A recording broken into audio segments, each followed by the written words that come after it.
Eu queria abrir uma outra frente aqui, que eu acho interessante, que é a pandemia nessas eleições, porque a gente tem ouvido aqui muitas análises que estão convergindo para o mesmo ponto. Então, o discurso é o seguinte: os prefeitos que lidaram com rigor na pandemia, que preconizaram o isolamento social e etc., fizeram um discurso na contramão daquele do presidente Bolsonaro, apesar de terem sido criticados, eles foram reconhecidos pela população. O caso mais citado é sempre o do Alexandre Calil, que está com um monte de votação lá em Belo Horizonte.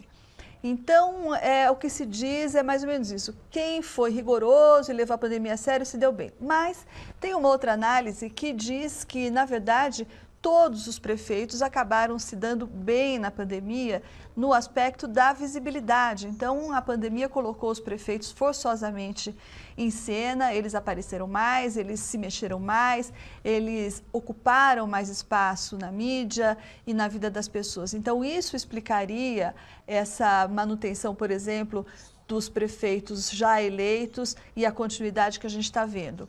Eu queria saber, professora, o que a senhora acha? Em que medida a pandemia beneficiou, prejudicou ou influenciou nessas eleições?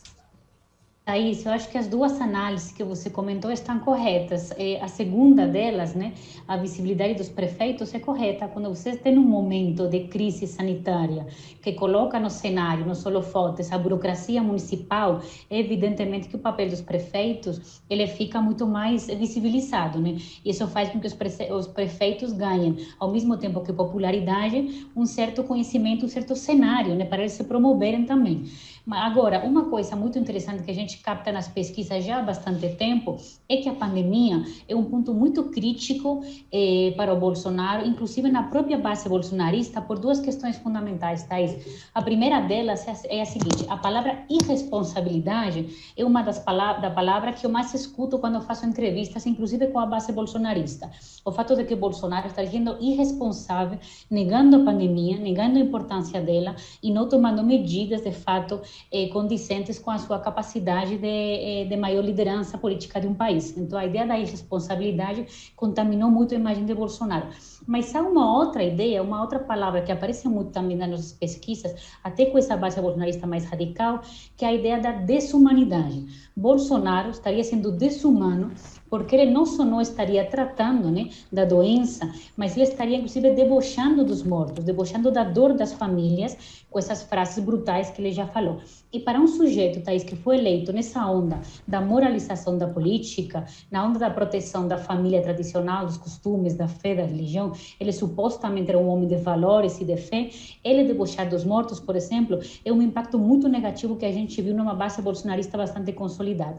Então, eu acho que isso, de fato, foi, enfim, tem sido, me parece que um ponto negativo, né? Dentro a gestão dele, a falta de caráter dele e também a visibilidade da gestão dos prefeitos. Um pouco tudo esse embolado junto. Né? Eu concordo com a análise da Esté e até incluiria aí também mais atores. Ela destacou o caso do Calil em Belo Horizonte. Tem pesquisas mostrando também que, inclusive, a reviravolta na administração Bruno Covas, que sofreu uma melhoria de avaliação quase que concomitante à campanha, tem a ver com a postura dele durante o processo de Covid, né? Onde ele assumiu liderança, de certa forma também teve alguns embates muito fortes, né? Quando o setor econômico e setor do comércio em geral tentou pressionar para abrir o comércio em São Paulo antes do momento, né? Acredito também, Thaís, que a própria rejeição elevadíssima do Crivella tem a ver também com o vacilo, né, as idas e vindas que ele teve em relação à Covid. E eu acho que isso se estende a outros também, porque quando o Bolsonaro ele resolve apadrinhar várias candidaturas, no momento em que ele apadrinha, também é o momento que ele solta um conjunto de bobagens acerca da Covid. E esses candidatos, obviamente, que passam a ser contaminados por isso. O exemplo do Russomano aqui é claro. As bobagens que o Russomano falou foi quase que como concomitante às próprias declarações do Jair Bolsonaro. Agora, eu acho que tem uma coisa que é muito importante. É difícil nós conhecermos alguma pessoa que não sentiu direto ou indiretamente os efeitos da Covid. E quando alguém negligencia, sobretudo alguém que é autoridade pública e tem responsabilidade sobre políticas de atendimento, eu acho que as pessoas começam a julgar imediatamente. Acho que a eleição municipal tem essa característica. Muito do que se fala dela atinge diretamente a vida do cidadão, quer seja dentro de casa ou quer seja, no caso da Covid, com relação à atenção e ao acesso à saúde. Eu não tenho dúvida que a Covid teve uma importância elevadíssima na agenda política eleitoral desse ano de 2020. A questão da pandemia, eu acho que tem um ponto interessante, inclusive na questão da própria votação do Boulos em São Paulo. A gente não tem os dados ainda, São Paulo está com 0,39% apurado até agora, travado, como você mesma leu na nota do TSE. Mas eu estava comparando com outros estados e outros locais onde a apuração está um pouco mais adiantada e a abstenção nesses locais estão maiores do que a abstenção de 2016 e 2018. Né? Então, pode ter acontecido uma abstenção Covid, né? Tirando da área de votação um pessoal um pouco mais idoso, um pouco mais velho, o pessoal mais preocupado com relação à contaminação pela Covid, e ter colocado, e ter ao mesmo tempo empurrado mais eleitores jovens. Né? Também tem que lembrar que o Guilherme Boulos fez uma eleição, uma campanha muito voltada a puxar os jovens. É um público que teme menos também a Covid, né? Está menos afeto, sofre menos influência por conta disso. É uma situação também que, no caso da Covid, você acaba empurrando eleitores que são mais engajados, e a campanha do Boulos estava mais engajada, estava com uma taxa de consolidação de voto muito grande. Então, isso pode, eu não sei ainda, a gente precisa ver, mas pode ajudar também a explicar uma parte disso.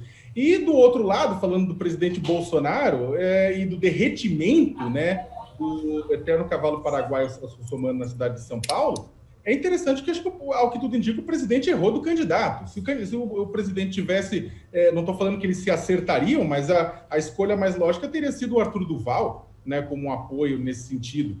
Porque o Arthur, ele trabalha com o tipo de comunicação voltada aos jovens, uma comunicação na internet, também com campanhas que são aceitas por outros grupos mais engajados, e, ao mesmo tempo, ele se comunica muito melhor do que o próprio russomano. Né? E, no final, com pouco tempo de TV e com uma estrutura mais precária que o Celso, sem recursos de fundo partidário, ele empatou, ao que tudo indica, com o russomano. Qual?